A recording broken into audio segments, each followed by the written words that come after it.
Imagine you're planning an international move and have just 5 days in the Netherlands. How would you use that time to figure out if the Netherlands is the right country for you? In this video, I'm sharing how I leveraged 5 days in Amsterdam and Rotterdam into a short scouting trip that helped me understand whether or not the Netherlands was a good fit and whether or not it deserved a place on my move abroad shortlist. Why do scouting trips matter? Well, I actually have a whole video on scouting trips in general and what they are. And I filmed it while I was on my scouting trip in Amsterdam. So I won't get into all the details about scouting trips in general, but I will say this.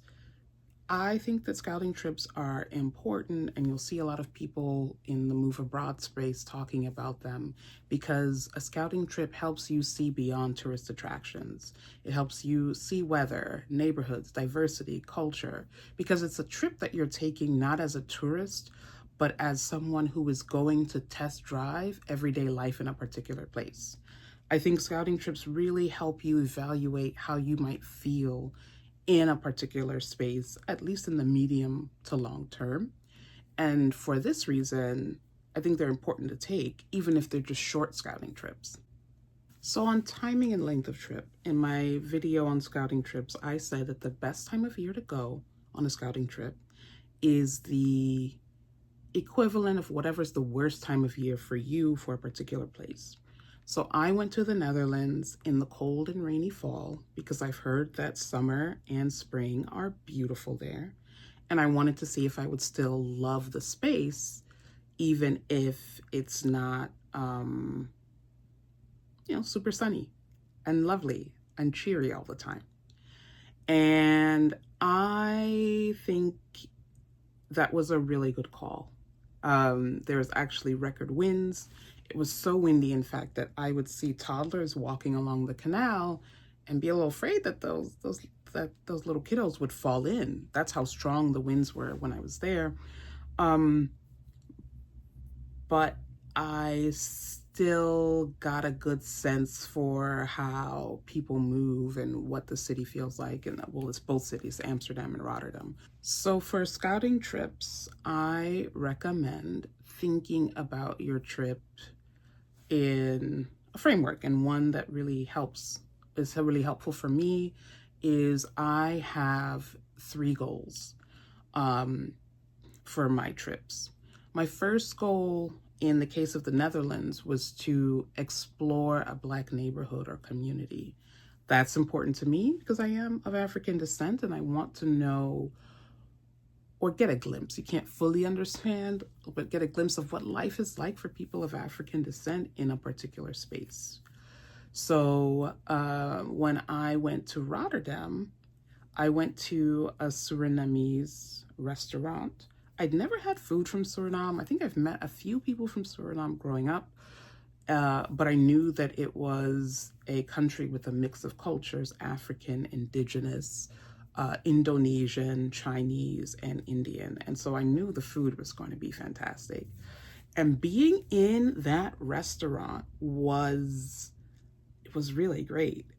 The food was great. I had like chicken roti with a side of plantain. The plantain came with like a peanut sauce. I wasn't crazy about the peanut sauce, but the rest of the meal was fantastic. And it was just a small restaurant.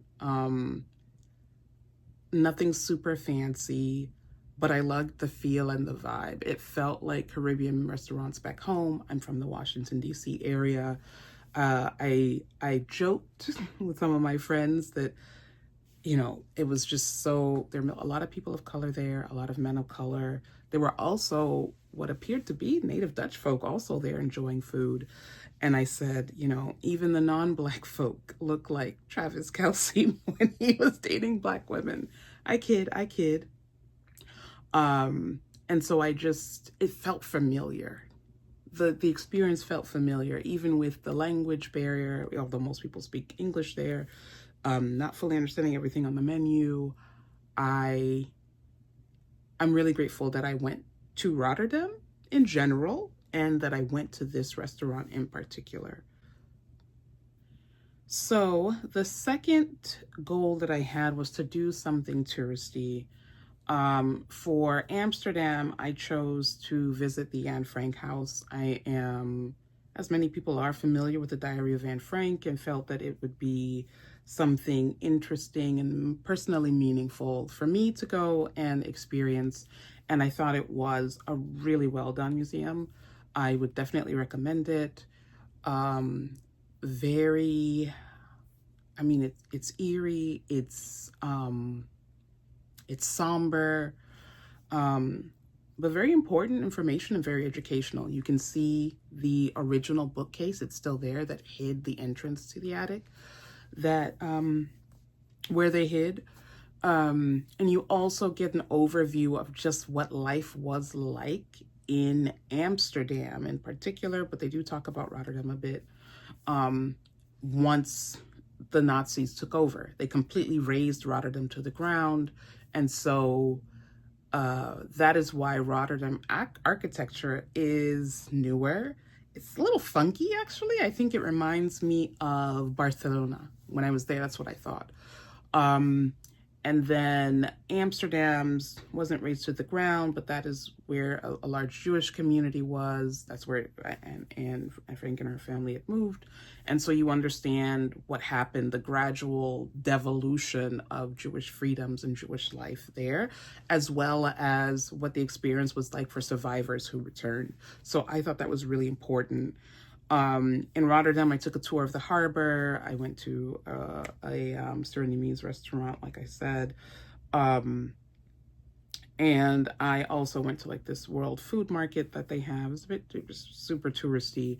But again, both experiences were really just about getting a sense of the vibe of the city, walking around, thinking about, okay, here's a tourist attraction that I'm probably going to have to come to several times because if I move here, people are going to come visit. And what am I going to do when they come visit? I'm going to take them here, there, everywhere. And so that was important for me. And again, I was still asking myself the question, could I see myself doing this? Could I see myself giving my sister a tour of this place or, recommending that place to a friend? Important question to ask, an important framing to have as you're thinking about, is this country a good fit? So the last goal I had was to connect with people. And I did that and then some, and it was really enriching and really useful for me as I thought through, or as I think through, whether or not the Netherlands could be a great space. So first of all, I had some friends who had moved there from the US, and it was so nice after being in the city center to have basically local guides, right? We met up, we ate at a restaurant that they frequent, we walked through their neighborhood. I saw a black hair beauty supply shop, and I thought, oh, okay, I could do this Amsterdam thing. Just hearing them and their experience of moving, hearing how their children are adjusting, or not really adjusting, how their children are growing up in the Netherlands context with the, being multilingual and the kind of schooling that they have, it really helped to center me and my conversation within myself about whether or not this could be a good fit. Another group of folk that I connected with was former colleagues, and that was also really helpful because they are a mix of native Danish folk and other Europeans who have immigrated to the Netherlands. And so here again, you just have a more intimate perspective on what it's like to move somewhere, on what daily life is like in this place, and I could better see myself or better think about whether or not this place would be a good vibe for me because I know so and so showing me this restaurant that is their favorite restaurant. They're giving me recommendations and they're giving me historical context that is personal and all the more helpful for me, and stuff that I couldn't, read in a guidebook. And then I would say in terms of even connections electronically, I didn't meet up with anyone, but I went to Rotterdam because a woman in a Black Women in the Netherlands group recommended that I do so. And I'm really happy that I took that advice because it enabled me to see the contrast between the two cities. I think I've mentioned before, Rotterdam was completely razed in World War II, and so the vibe is very different from the Netherlands, right? From Amsterdam. There's canals in Amsterdam and these cute old houses, and that's cute and that's wonderful. And there's water in Rotterdam too, but Rotterdam is the biggest port, which is why it was destroyed during the war. It has this wonderful, funky architecture. It felt like a bigger, like, people of color population. I felt like I melted in more. I didn't have issues with Amsterdam, but I just felt like, oh, I'm one of many here, which is an important criteria for me in terms of being able to feel like I belong or that I'm not the odd man standing out. And so that's why connecting with people is really important and really helps shape my understanding of this really interesting new country for me, new to me. So my main takeaways were that my short scouting trip framework works. It worked for me here. It was a really great idea to go in the fall and experience, icky weather.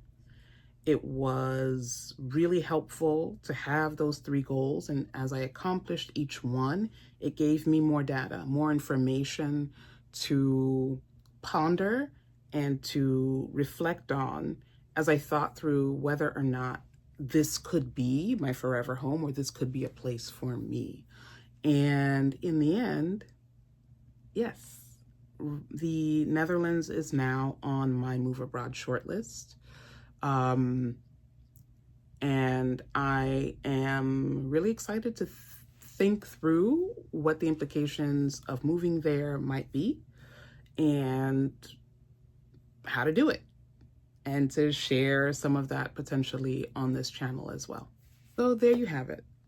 Scouting trips are not vacations. They are an intentional experience to see if a place feels right to you. In my case, the Netherlands does feel right to me. I'm really glad I went on this scouting trip. I'm really glad I went on the scouting trip with this plan and this framework. Have you done a scouting trip before? What would you focus on if you only had a few days in the country? I'd love to hear it in the comments. Thank you for watching.